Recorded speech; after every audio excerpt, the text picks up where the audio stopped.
Olá você, muito obrigado pela sua presença e hoje tenho o privilégio de conversar com Cadu Lemos, seguramente o maior estudioso do Brasil sobre o flow, aquele estado de consciência de alta performance. Cadu não só é um grande estudioso, como já desenvolveu, você deve ter assistido algumas lives, algumas palestras, desenvolve programas para empresas. Cadu, muito bem-vindo. Começo perguntando para você: é possível realmente ser 5 vezes mais eficiente e ter um aprendizado acelerado em mais de 3 vezes? Esses números vêm de pesquisas que foram realizadas. Por exemplo, esse primeiro número que você fala dos 500% de aumento de desempenho, né, 5 vezes mais, é um número da consultoria McKinsey americana, que durante 10 anos fez uma pesquisa com executivos de vários segmentos e foi publicado em 2014 o resultado do que eles descobriram. E uma das coisas é essa: eles dizem que o executivo, quando está em flow, ele é 5 vezes mais produtivo, ou seja, 500% de aumento. Porque o flow, ele na verdade permite que você execute mais coisas e melhor em menos tempo.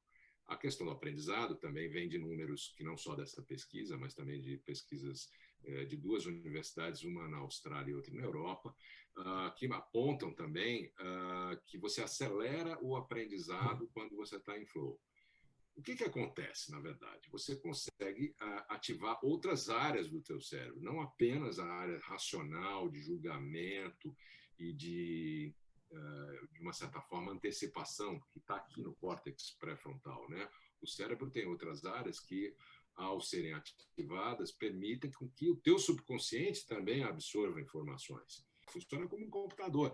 Você não tem banda suficiente para tanta informação e tanto estímulo que a gente tem na nossa vida. Então, quando você trabalha em estado de flow, uma das premissas é que você tem que estar em foco, hiperfoco, concentração total, porque o flow é trazido através desse primeiro momento quando você está em foco. Então, a gente pode afirmar que o foco gera o flow. Para você que está nos ouvindo, e Cadu, muito obrigado pela resposta, eu estou aqui com uma série de perguntas, com uma série de questões levantadas por pessoas que participaram de cursos, participaram de lives, leram sobre o flow, Cadu, e eu vou tratar dessas questões com você hoje para levar essas respostas, porque são questões muito boas. A gente falou agora de eficiência, falou agora de aprendizado acelerado e é onde eu tenho o maior número de perguntas. Por exemplo, para um profissional liberal, para uma pessoa que trabalha dentro de uma corporação, para um estudante, o processo é o mesmo ou tem diferença entre eles? É absolutamente o mesmo. O que mudam são as circunstâncias e os ambientes, mas o flow é um estado de consciência universal. Todo mundo pode acessar. E, na verdade, a maior parte de nós, quem está assistindo a gente aqui, já teve uma experiência de flow sem saber. Pensa naquele momento onde você estava tão envolvido com uma tarefa, com uma atividade profissional ou prazerosa, um hobby, um esporte, uma conversa com alguém que você gosta muito e você não se deu mais conta do tempo. O tempo passou e você não percebeu.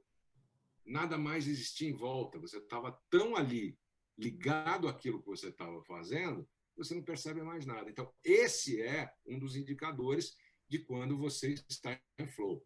Só que ele não dura muito tempo, ele é fugaz. E aí a gente vai explicar efetivamente mais em detalhes como é que é o processo neuroelétrico e neuroquímico do flow e por que ele não é eterno e por que ele é tão buscado, mas ele precisa de condições para ser reativado, condições que a gente conscientemente pode trazer.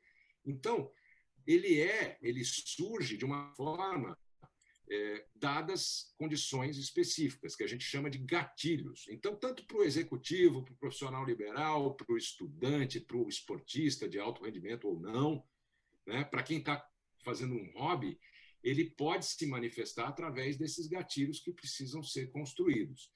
Eles têm escolas de flow diferentes, algumas falam em 17 gatilhos, a gente trabalha com 20 gatilhos, que a gente vai detalhar em bastante profundidade durante o nosso primeiro curso aberto que está chegando aí. Cadu, agora tudo começa com foco, né? Eu tenho uma sequência de perguntas e dúvidas sobre o foco, porque juntando aqui várias delas, o que as pessoas dizem é muito difícil hoje ter foco. Como é que eu consigo esse foco, que parece ser o empurrão inicial para entrar em estado de flow? Eu poderia, de forma breve, descrever qual é o ciclo do flow, mas eu quero responder primeiro por que é tão difícil a gente trabalhar com foco, né? Isso aqui, que eu chamo de arma de distração em massa, né? O Weapon of Mass Distraction, que está na nossa mão, que mudou a nossa vida. Tem gente até que compara isso com a invenção da roda, né? A chegada do smartphone. Ele é tão crítico, tão importante, toda a informação do mundo está ao alcance do teu dedo, do teu smartphone. E, ao mesmo tempo que ele te abre janelas infinitas para o conhecimento, para a integração, para relacionamento, para a questão de socialização, ele é também uma verdadeira prisão. Você está ali preso porque você não consegue sair daquela dependência de estar checando e-mails, de estar vendo o último ping de WhatsApp que caiu lá na mensagem, ou quantos likes você recebeu na sua foto no Instagram, por exemplo.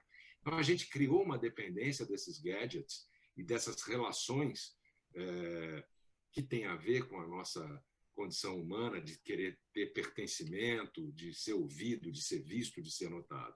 E isso gera a prisão que a gente está hoje, quando tem essas interrupções frequentes que nos tiram da concentração. Para você ter uma ideia, Rogério, uma pessoa que está em flow, ou mesmo que não em flow, mas construindo o processo do flow, de concentração, de foco, hiperfoco, e está envolvida numa tarefa, se ela for interrompida, os números e as pesquisas apontam que vai levar mais ou menos de 15 a 20 minutos para ela retomar aquele foco que ela já tinha construído durante a tarefa. Então, veja, isto aqui, volta e meia, é o ping que cai da mensagem do WhatsApp, o e-mail que chegou, ou alguém que te manda... a gente está falando agora nessa caixinha que nós estamos vivendo desde o começo da pandemia, mas mesmo antes, às vezes, durante o nosso expediente de trabalho, muitas interrupções aconteciam. Vamos tomar um café? Tem uma reunião de última hora. Quer dizer, você não conseguia construir esse estado de concentração, de isolamento necessário para trazer o foco, para daí trazer o flow. Essa é a grande dificuldade. Porque, se a gente for olhar, saindo um pouco do ambiente organizacional, no nosso dia a dia, a nossa condição normal, Default Mode Network, ou a rede neural padrão, ou o que eu chamo de piloto automático, ou seja, se eu não estou focado e concentrado numa tarefa, eu estou devaneando. Eu estou ou ruminando coisas do passado, ou ansioso por coisas do futuro que eu não sei se vão acontecer. É pouco tempo do meu dia que eu estou realmente aqui, agora, no momento presente. Isso é um fenômeno que eu chamo de deslocamento temporal. Você nunca está no aqui e agora. Ou você está lá atrás pensando no que aconteceu, ou ansioso pelo que vai acontecer, que você não sabe. 47% do nosso dia a gente passa nessa condição de piloto automático. Então, quando você fala em construir o flow e por que é tão difícil, é porque você precisa fazer um reboot no seu cérebro, um reset. Na verdade, é construir rituais ou práticas que te permitam voltar e, de forma disciplinada, se manter num estado de atenção plena, para daí poder ter a chance de ativar o flow e desempenhar 5 vezes de performance ou 3 a 7 vezes de aceleração de aprendizagem. Eu quero continuar nesse tema do foco, porque quando a gente fala em 50%, né, 47%, praticamente metade de uma vida passada fora do hoje, isso, dito por tantas pessoas, parece que o nosso estado normal não dá conta de viver o presente. Mindfulness, outro tipo de meditação, o yoga, tem alguma coisa que nos prepara, que fortalece o nosso cérebro para o foco? Olha, eu comentei que eu ia falar rapidamente sobre o ciclo do flow, né? O ciclo do flow, ele tem, algumas escolas falam em 4, e eu estou adotando os 5 passos para você construir e ativar o seu flow. O primeiro deles é a preparação. O que é a preparação? Eu preciso ter claramente qual é o meu objetivo, a minha meta, eu preciso entender como e de que forma eu vou atingir essa meta, e se for algo realmente desafiador e complexo, em quantos pedaços eu vou dividir esse processo, porque o flow ele se conquista passo a passo. Depois eu vou explicar em detalhes também, durante o nosso curso, como é essa relação do desafio e habilidade, que é um dos grandes legados do professor Csikszentmihalyi. Então, a partir desse quadro, vai ficar muito claro as pessoas entenderem o quanto é necessário passar por esse processo de preparo para daí sim você criar de forma consciente, provocar um esforço voluntário. O desafio precisa ser enfrentado. Isso gera em você um esforço voluntário e aquele momento em que você vai ter a chance de construir o foco e a atenção para se fixar ali naquela tarefa que você vai desenvolver. Então, é um processo. Isso é um processo. Mas, para isso, é evidente que você tem que mudar algumas condições, não só pessoais, que a gente chama dos gatilhos psicológicos, como do ambiente, que são os gatilhos ambientais, logicamente, e mesmo os gatilhos sociais. Quais são alguns deles? Eu falei da relação desafio-habilidade, que é o grande legado, né, da obra do professor Csikszentmihalyi. Então, quanto mais eu tenho autodesafio, mais eu preciso me preparar para ele. Portanto, até reforça um pouco esse conceito que a gente fala tanto hoje de lifelong learning, né? Aprendizado ao longo da vida. Eu preciso estar sempre aprendendo, estar sempre melhorando a minha habilidade para determinadas tarefas ou desafios que eu tenho que enfrentar. Então, quanto mais eu tenho o desafio, e se eu tiver mais habilidade para enfrentá-lo, maior a chance de eu abrir o canal do Flow. Se o desafio é muito alto, mas eu ainda não tenho habilidade suficiente para abrir esse canal, eu vou estar num estado de ansiedade, dúvida, medo até de enfrentar aquele desafio. Por isso que a gente fala de dividir o desafio em pedaços menores para poder enfrentá-los passo a passo e ir se capacitando para isso. Ao contrário, se eu tiver muita habilidade com um determinado desafio que não é tão alto assim, eu vou estar entediado, né? É uma coisa meio, ok, tá ali, isso é fácil. Ou seja, também não abre o canal do Flow nessa condição. O grande desafio é você efetivamente caminhar e construir capacitação pessoal para o que quer que seja o seu esporte, o seu hobby, o seu livro que você está escrevendo, um artigo, uma apresentação que você está montando, uma planilha de Excel, não importa, você ir construindo essa habilidade passo a passo. Outros gatilhos necessários, a gente falou alguns deles: foco, concentração, isolamento, ter um objetivo claro, uma meta clara, ter feedback imediato, feedback contínuo. Eu estou indo bem? Está acontecendo? Quanto mais eu tenho de retorno sobre o meu processo, mais fácil é para manter essa ativação do flow. Eu tenho, por exemplo, em casos de grupos ou equipes que trabalham juntas, você tem gatilhos como equanimidade. Por isso que os modelos ágeis nas organizações são muito adequados para ativar o flow, porque a equanimidade significa não há diferenças hierárquicas e não há diferenças de competências, de skills, de habilidades. E aí a chance de você ativar o flow aumenta, porque aquele grupo, em tese, tem uma familiaridade, que é um outro gatilho. Eles se conhecem, tem uma comunicação tácita, né? Então, vai vendo como você tem condições externas que precisam ser obtidas e trabalhadas para você ter chance efetivamente de ativar o flow. Cadu, eu vou me fixar na meta, tá? No objetivo, porque de fato é o que eu percebo. Cada um de nós é o laboratório de si mesmo, né? Quando a gente observa o que acontece com a gente compreende fenômenos melhor. Eu, quando planejo o meu dia, quando eu tenho tudo anotado, quando eu tenho esse o meu dia é muito mais produtivo do que quando eu deixo o dia me carregar. De fato, é verdade. Eu me concentro, inclusive, melhor, porque parece que eu estou mais em comunicação com aquilo que eu tenho que fazer. Agora, tem uma máxima de que você deve começar o dia fazendo as coisas mais difíceis. Isso tem fundamento? Faz sentido, porque, veja, uma das outras coisas que a gente vai, inclusive, trabalhar no curso também é a questão da administração das energias, que são 4. Eu vou falar delas daqui a pouquinho. Respondendo a tua pergunta, por que tirar as coisas mais difíceis da frente e por que a energia é importante? Porque a gente sabe que tem uma variável tempo que é imutável, não há o que fazer. Um dia tem 24 horas, uma semana tem 168 horas e você não vai mudar isso. Porém, você pode mudar a forma como você acessa e administra a sua energia pessoal. As 4, que são energia física, energia mental, foco, energia emocional e energia espiritual, ou do propósito, da causa, não importa. Aqui não há uma conotação religiosa. Essa espiritual é o que te move, né? O que te faz acordar nesse dia e realmente tirar as coisas mais difíceis da frente. Por que é importante? Porque ao longo do dia, a sua energia vai mudando. E ela vai o quê? Diminuindo, natural.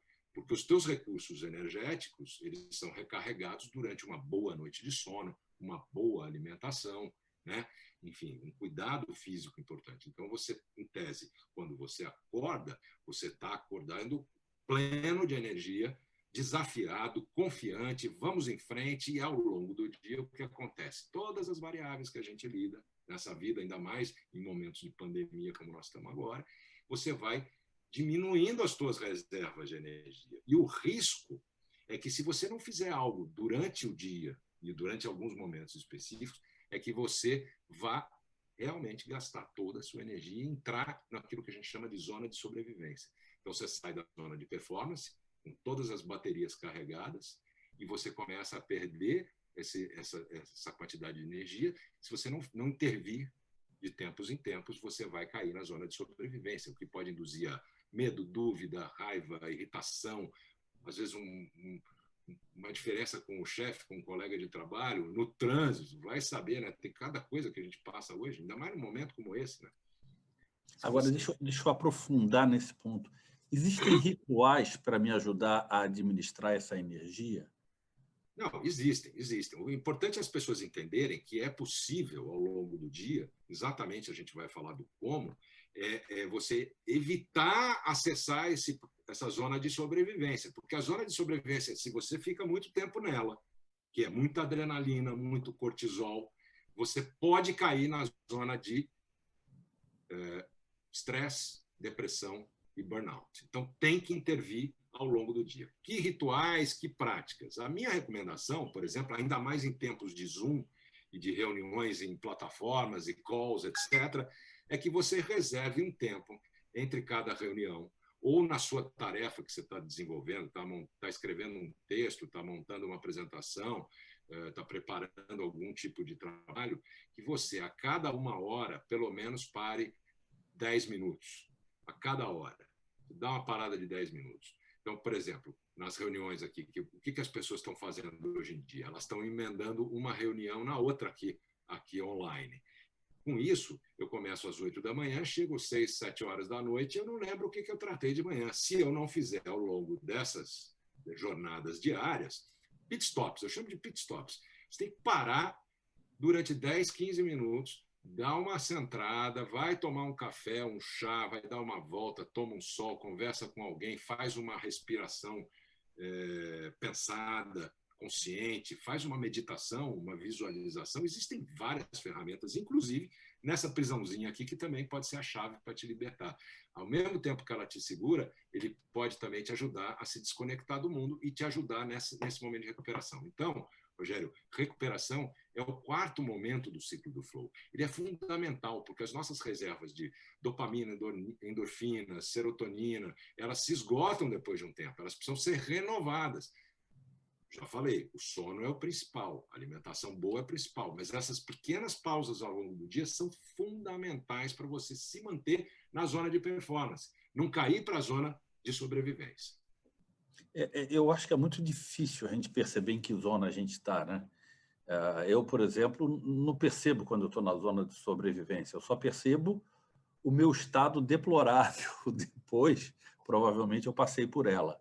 Então, para evitá-la, 1 hora de trabalho, 10 minutos de relaxamento. Essa seria o ideal. A gente tem recomendado, inclusive, alguns clientes nossos são empresas que estão com grupos trabalhando remotamente e tal, e a gente tem falado, olha, não marque reuniões de 1 hora, marque reuniões de 45 minutos. Elas têm que durar 45. A próxima começa daqui a 15. Você tem tempo para fazer essa recuperação. Isso é uma das recomendações. Ainda antes da Covid-19, a gente já vinha falando com algumas empresas que queriam trabalhar esse acesso ao flow, tanto individual como coletivo, e a gente dizia, olha, você precisa construir rotinas diferentes. Por exemplo, uma das coisas que mais mata foco, atenção, sustentação e produtividade são as interrupções. Outras são as reuniões. É reunião o dia inteiro, reunião para tudo. Sobrevivi a mais uma reunião que podia ter sido um e-mail, tem até um meme sobre isso. Muito bem. O que acontece? Faz um dia sem reunião na semana, para as pessoas saberem que naquele dia elas não vão ser interrompidas, elas vão se concentrar. Porque interrupções aumentam o quê? O tempo da entrega. E isso gera o quê? obviamente, é a porta de entrada, né, para jornadas longas, fadiga crônica, ansiedade, estresse. Então, faz o seguinte, tem um dia que ninguém tenha que ser interrompido. Cria espaços onde as pessoas possam estar isoladas. Esse é um bom ponto para o líder, né, na hora que ele organiza o trabalho com a sua equipe, mas para a equipe é uma condição de contorno, né? Ela não tem controle. Então, se eu sou parte de um time, não tem jeito, eu tenho que buscar um pequeno intervalo, mais ou menos a cada hora. Ou tem mais alguma dica além dessa? Existem várias maneiras de você recuperar a tua energia ao longo do dia, né? Essas interrupções são fundamentais, que eu chamo dos pit stops para recuperação. Então, existe, por exemplo, você estava falando de mindfulness, meditação, por exemplo, são maneiras de construir foco e aquietação mental. São maneiras de isolar um pouco o ruído que nos perturba e nos interrompe o tempo inteiro. Isso é fundamental para quê? Para criar uma antessala propícia para você chamar o foco e aí poder ter chances de ativar seu flow. Eu estou falando com você e eu vou colocar uma questão que eu já tive a oportunidade de conversar com o Cadu, eu acho que pode ser útil para outras pessoas. Eu, particularmente, sou absolutamente indisciplinado com relação à meditação, mindfulness, e o Cadu me recomendou um aplicativo binaural que me ajuda. E, de fato, ele me ajuda. Eu boto aqui o fone de ouvido, né, liga ao celular e ele vai fazendo um ruidinho. Você pode falar um pouquinho mais disso, Cadu? O que um Então, aplicativo está binaural ajuda? na parte dessas ferramentas que você traz, que são muito legais, independente de ativação de flow, que podem ser muito úteis, por exemplo, na recuperação, né? No poder se colocar de volta em condições de, quem sabe, ativar novamente o flow, ou de enfrentar o dia a dia e todas as dificuldades que vêm junto. Então, aplicativos tem vários. Hoje, o mercado de saúde mental é o mercado que mais cresce no mundo, é um mercado enorme, gigantesco. Por quê? Porque as empresas perceberam que os seus problemas não estão ligados à produção, a lideranças necessariamente, estão ligados à saúde mental e emocional de suas equipes. Então, este é um mercado que está franco crescimento, e vocês vão ver aí um monte de ofertas nesse sentido. O aplicativo, então, eu perdi a conta, porque eu costumo dizer o seguinte, antes de recomendar qualquer coisa, eu testo em mim. E fiz assim com várias coisas na minha vida. Experiências com plantas medicinais, experiências com jornadas xamânicas, coisas que eu venho ao longo da minha vida buscando, como curioso compulsivo que eu sou, pela natureza humana, pela condição humana.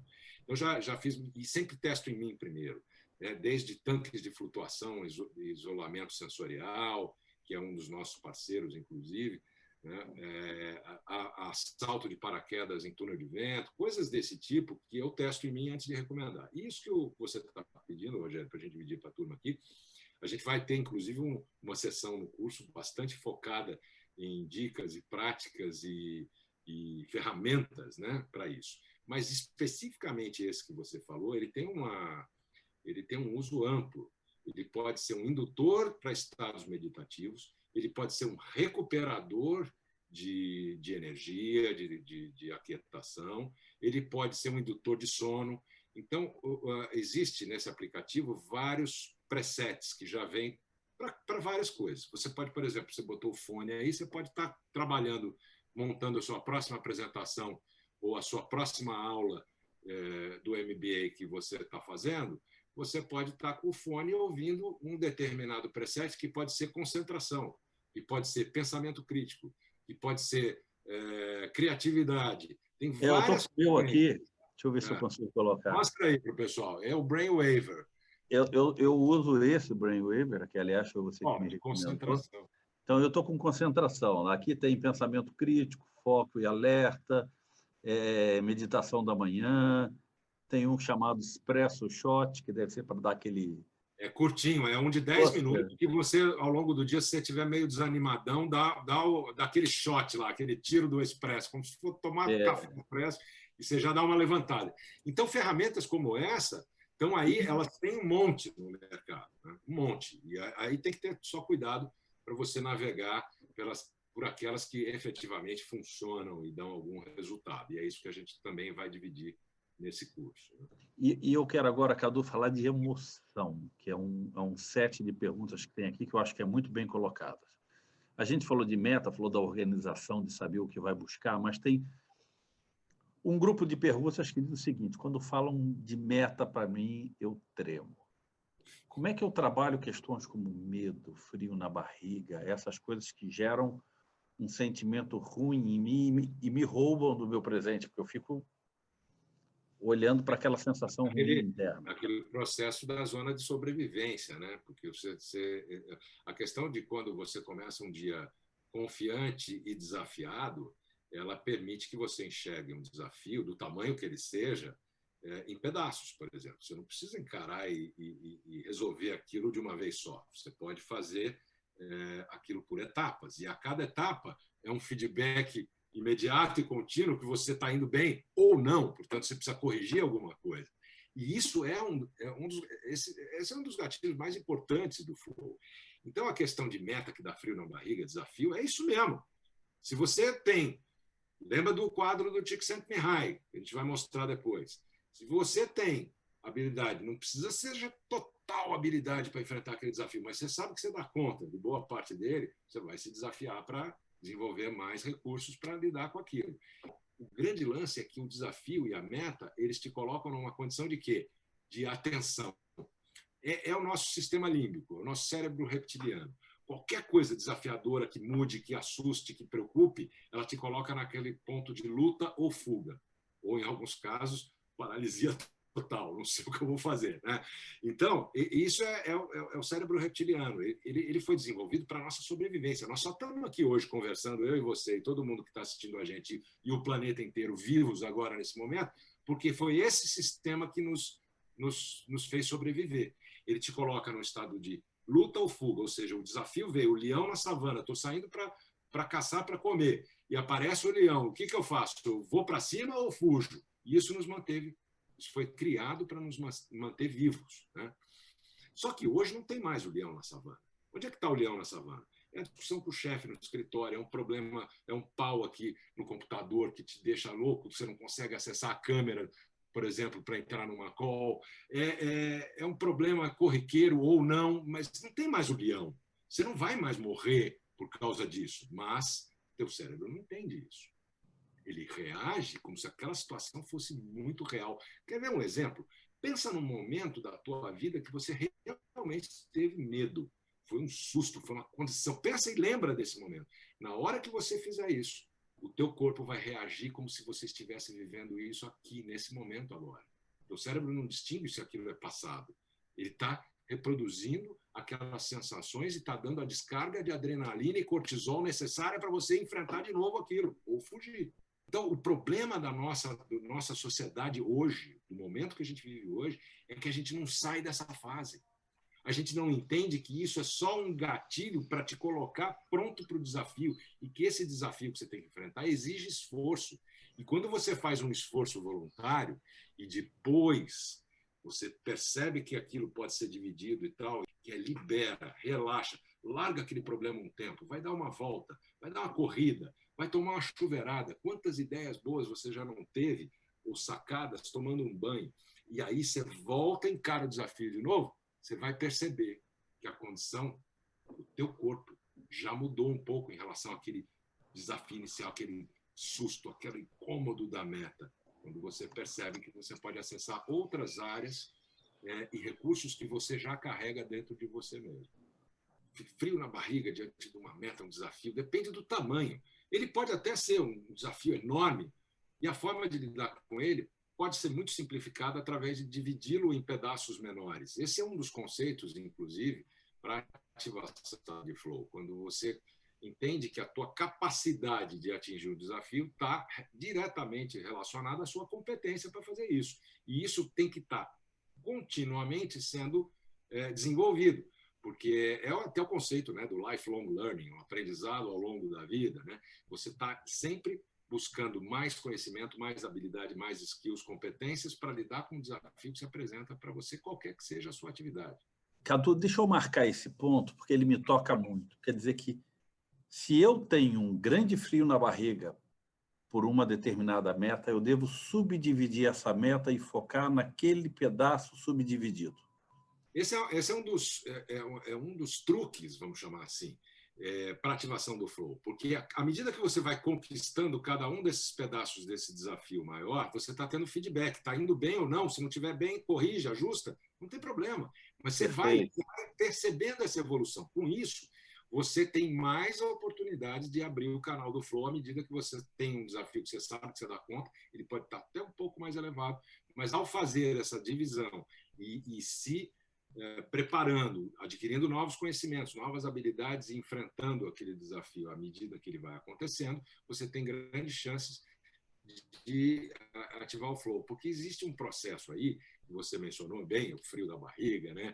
A angústia daquilo que está para acontecer, isso é da nossa condição, é da condição humana. Aliás, nós só estamos aqui vivos por conta disso, como eu falei agora há pouco. E a sacada é quando isso acontecer, por exemplo, diante de um desafio que te deixa com frio na barriga, né, viver esse estresse, deixar essa descarga de adrenalina e de cortisol, mas não ficar nela. Esse é o segundo momento, é quando você abre mão daquele estresse, que foi positivo para te colocar no foco, libera, volta, olha para aquilo tudo já com grandes oportunidades por ter feito essa liberação de ativar o flow, porque você vai ter uma descarga neuroquímica interessante quando você faz essa parada de liberação. Óxido nítrico, as endorfinas, dopaminas. Por quê? Porque você sabe que teve aquele momento, você pegou o fio da meada e vai poder enfrentar aquele desafio de uma forma melhor. Aí a chance do canal do flow abrir aumenta tremendamente. Eu estava rindo aqui porque hoje a maioria de nós está em home office, né? Então a ideia da chuveirada ela é bem plausível, né? Ela é bem aplicável, mas é impressionante toma várias por dia. Tem alguns caras que eu conheço, inclusive neurocientistas, que usam a técnica do banho gelado, inclusive, em alguns momentos do dia, para dar aquela revigorada. Claro que isso vem acompanhado com outros hacks, né? Está aí o segmento do biohacking, que além do segmento de saúde mental que eu mencionei, que está crescendo muito com o mercado, o biohacking veio para ficar também. O que é o biohacking? É a possibilidade de você trazer para o teu corpo elementos que possam estender ou ampliar a tua capacidade física. Então, através de alimentação, através de alguns suplementos, inclusive nootrópicos, que é um termo novo também, nootrópicos são suplementos que vão atuar diretamente nas tuas químicas cerebrais. Enfim, tem muita coisa acontecendo nesse mercado e todo mundo está buscando esse santo graal da ativação do flow. Mas veja, o flow ele é fugaz, ele não tem uma duração longa. Se você conseguir acessá-lo, ele vai esgotar as suas reservas de endorfinas, dopaminas, enfim. E por isso a recuperação é tão importante, né? É o parar e se renovar, se recuperar. O que você deve fazer também ao longo do dia, se você quiser manter a chance de abrir o flow, o canal do flow. Cadu, eu queria duas perguntas. Primeiro, eu quero registrar os quatro momentos do flow. São 5 momentos. O momento inicial é como você está preparado para lidar com esse desafio, o que você quer, como você quer, quando você quer. Isso tem que estar claro. Esse é o pedaço do planejamento e da meta, tá certo? Eu preparo do ambiente, um ambiente sem distrações, sem interrupções. Então, esse é o primeiro momento. O segundo momento é aquilo que a gente chama de esforço voluntário. Você se deparou com tua tarefa, tua meta, aquilo que você vai fazer, né? Seja como falei, no esporte, na música, na arte, no trabalho, no que for, no estudo, né? A gente falou de estudantes, né? Porque esse é um processo que também é amplo nesse sentido. Então, no momento, você tem um esforço voluntário necessário. Você vai ter que olhar para aquilo e vai fazer esse movimento pelo esforço. O esforço vai trazer, né, o desafio, mas o esforço, aquela descarga de adrenalina, o bom estresse que a gente chama, né, aquele estresse que te deixa focado, lembrando que é o foco que traz o flow. Mas se você não sair dessa fase e liberar, como eu falei agora há pouco, né, tomar chuveirada, dar uma volta, tomar um café, meditar, visualizar, respirar, não importa o que você faça, a chance de você não sair desse estágio de estresse, cortisol e adrenalina é grande. E esse é o problema. A maior parte das pessoas vive hoje apenas nesse primeiro momento, do preparo e aí do esforço voluntário, e não sai disso. Não sai porque não vai para a terceira etapa, que é a liberação. A quarta etapa é o flow em si. Se você seguir algumas condições que a gente chama de gatilhos, você tem maiores oportunidades para abrir o canal do flow. Mas ele não dura. Ele vai ter um tempo, por causa das tuas reservas neuroquímicas. E aí, o tão importante, tão fundamental momento da recuperação, da renovação das energias, que pode ser feito de várias maneiras, inclusive meditando, respirando, descansando, dormindo. Bom sono sempre é o grande recuperador. Você pode usar os hacks também que estão por aí, que a gente usa bastante, né? A flutuação em tanques de isolamento sensorial, por exemplo, onde esses momentos do ciclo do flow acontecem numa sessão de 1 hora, por exemplo. É interessantíssimo isso. Isso é um outro aspecto que a gente aborda também no curso. Preparo, o desafio, né, o esforço voluntário, segundo, a liberação, né, o flow em si e a recuperação. Então, sim. Imagina que o meu chefe me deu a missão de fazer uma planilha complexa, tá ok? Ele me deu a missão de fazer a planilha complexa. Deixa eu ver se eu entendo. Eu vou sentar num lugar, escolhi sentar num lugar, desligar o meu telefone, porque eu preciso estar concentrado, pedi para as crianças ficarem no quarto e sentei para trabalhar. Eu estou, nesse momento, na etapa 1, é isso? Preparando o meu ambiente. Preparo, exatamente. Ajustar os teus hábitos e o teu dia a dia para um jeito novo de ver as coisas. Desafio está sempre aí na nossa vida, ele sempre aparece. Então, essa planilha, ou a minha palestra, que eu preciso montar até amanhã, eu estou parado aqui no primeiro slide e não consigo sair dele, eles são o desafio, que é a segunda etapa. Então, vamos resumir. A primeira é o quê? Eu preciso estar preparado. Eu sei que eu tenho que entregar essa palestra amanhã. Você sabe que você tem que entregar a tua planilha resolvida amanhã. Como que você vai fazer isso? Então, você sabe o quê, o como, de que forma. Você vai encarar a planilha inteira, dá certo? Ou vai dividir por momentos, por células, eu vou por uma parte introdutória da minha palestra, enfim. Essa é a primeira etapa, o preparo. Eu tenho que estar com isso claro, o objetivo e a forma como eu vou lidar com ele. O que eu quero de outcome, de resultado? O que eu quero que saia daí? Essa é a fase 1. Fase 2. Vou lá encarar a planilha ou o slide em branco no meu PowerPoint. Que imagem que eu vou usar? Que título? Empaquei. Vou mais um pouco. Isso é o que a gente chama da etapa 2, o esforço voluntário. Estou lidando com aquele desafio, mas não está acontecendo, eu não estou conseguindo. Então, eu tenho que fazer o quê? Desencana, que é a terceira etapa. Libera, sai para dar uma volta, vai correr como você gosta de fazer uma flutuação, respira de forma consciente, uma meditação, pega o aplicativo de meditação, né? Mindfulness, vai dar uma caminhada, pisar na grama, tomar um sol, ouvir uma música, 5, 10 minutos, deixa aquilo sair da tua mente, aquele problema, aquela angústia, aquele frio na barriga, deixa ele longe. Porque se você estiver aqui no momento presente, você vai perceber uma coisa, aqui agora, você não tem problema nenhum. Porque lembra que a gente falou no começo? A gente está o tempo inteiro preocupado com o que aconteceu, passado, ou angustiado e ansioso pelo futuro. Esse é o momento que a gente encara o desafio da planilha. O que vai acontecer? Eu tenho que entregar amanhã isso aqui. Eu estou lá na frente. Se eu tivesse feito isso ontem, eu estou lá atrás. Mas aqui agora eu não tenho problema nenhum. A planilha está aqui, o slide está aqui e eu posso atuar neles. E esse é o momento que eu vou parar de pensar neles e fazer outra coisa. E a chance enorme. Por quê? Porque nesse momento eu estou esvaziando a minha mente, eu estou aquietando a minha mente e eu estou passando por um fenômeno que chama-se hipofrontalidade transitória ou temporária, que é uma diminuição desse lado julgador, racional, antecipativo do cérebro, né? Essa coisa que nos joga lá na frente ou lá atrás. Eu estou saindo disso e estou indo para um momento de relaxamento, liberação mesmo. Uma caminhada, né? Uma chuveirada, quantas ideias boas você já não teve tomando um banho. E aí pode vir aquele momento da sacada, o fio da meada. Aí eu volto para a quarta etapa, que é eu encaro de novo o meu desafio, mas numa condição diferente. Neuroquímica e neuroelétrica. Qualquer atividade que você faça, meditativa, contemplativa, uma caminhada, uma corrida, não importa, ela já te coloca num estado que é de frequência cerebral alfa. Ele diminui a tua frequência. Esse estado desperto que nós temos aqui, ele é o beta. Ele é uma frequência mais rápida. Então, quando você faz uma atividade dessa de liberação, de relaxamento, você está diminuindo a tua frequência cerebral. É o alfa. É o primeiro momento. Quando você volta para a tua tarefa, na quarta etapa, o flow tem grandes chances de acontecer. E aí, fechando o teu resumo, a quinta e fundamental etapa do ciclo do flow é você recuperar essas energias que você gastou nesse processo. Isso é muito importante. Por isso que eu falo da questão de você fazer paradas ao longo do dia. Cadu, está chegando a hora da gente terminar.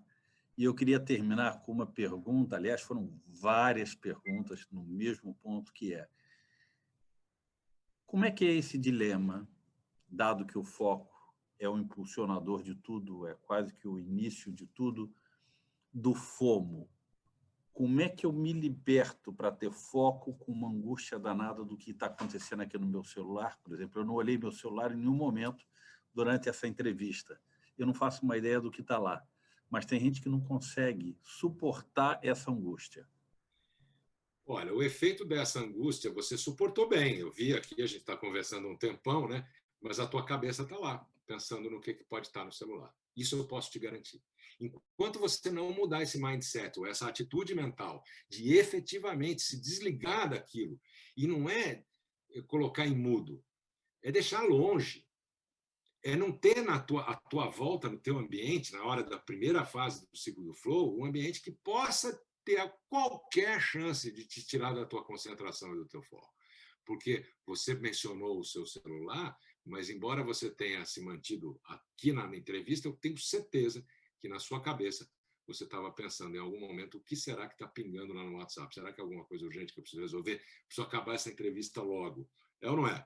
Então, essa atitude mental é que a gente precisa desenvolver. E isso, durante o curso, a gente vai trazer ideias e práticas que podem ajudar a quem está assistindo a gente agora a, de fato, fazer uma transformação impactante na sua vida. É uma transformação muito, muito, muito profunda de hábitos, de jeito de lidar com a vida, de ansiedade, e olhar para isso de uma forma mais simples, e tendo como aliado uma arma secreta, né, que agora tem que vir para o mundo, tem que ser mais falada, que é essa ativação consciente do estado de consciência elevado, que é o estado do flow. Cadu, muito obrigado. Você sabe que, para fechar, um insight que veio é: a gente começou essa entrevista, e eu particularmente, pensando muito em produtividade, em aprendizado acelerado, mas parece que o flow é quase que a maneira correta da gente viver a época que a gente está. Ele lida com muito mais do que produtividade, ele é uma questão de saúde mental, é uma questão de ganho de paz de espírito, é uma questão de saber lidar com tudo que está em volta, como você diz sempre, do celular às outras provocações que a gente tem com relação à distração. Muito obrigado. Alguma última mensagem? Última mensagem, um PS aqui. Isso é tão importante, tão transformador, né, com relação a essa busca desse estado elevado, que hoje, por exemplo, tem empresas sendo avaliadas e compradas por alguns investidores, e a gente tem, e vai mostrar os casos todos, onde eles estão avaliando o quociente de flow da equipe.